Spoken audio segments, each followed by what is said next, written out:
Alors la maison Drapier, c'est d'abord une famille.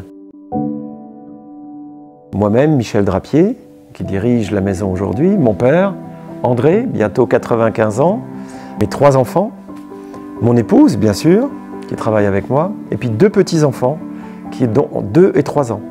Donc qui seront la 9e génération famille ici à Urville.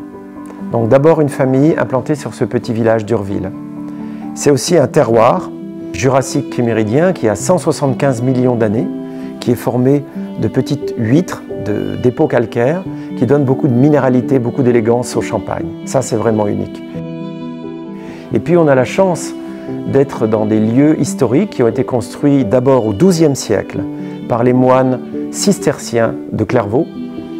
Et cette salle, qui date de Louis XIV, donc au XVIIIe siècle, qui a été restaurée, que nous avons restaurée voilà 20 ans, et où nous vivons pour toutes les dégustations en famille. Alors nous sommes ici dans la parcelle du cendré, donc, qui fait le vin de la Grande Cendrée. Chaque parcelle du domaine a un petit peu sa propre origine, le nom explique un petit peu l'origine. Ici le nom vient en fait d'un incendie qui a ravagé le village d'Urville en 1836. Donc ici ce petit dôme était couvert d'une forêt qui a brûlé en même temps que le village. Encore aujourd'hui on voit les traces de l'incendie. D'ailleurs il y a eu une plaque dans l'église qui remercie Dieu parce qu'il n'y a eu aucune victime lors de cet incendie.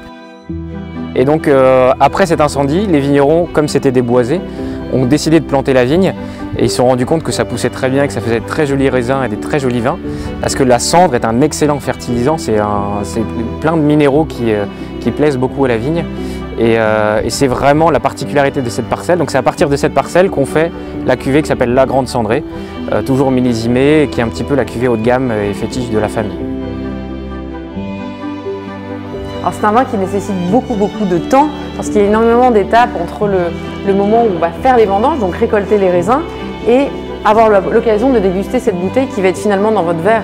On a par exemple ici une des étapes qui est la constitution des vins de réserve, donc le moment où le vin est gardé en tonneau pendant des années, ensuite assemblé et finalement vieilli en bouteille. Et cette étape aussi du vieillissement en bouteille est très importante pour avoir des arômes vraiment délicats et une bulle qui est très fine. Donc finalement le champagne c'est vraiment un champagne qui va nécessiter beaucoup de patience. Ça, cette complexité, vous allez la retrouver dans le verre.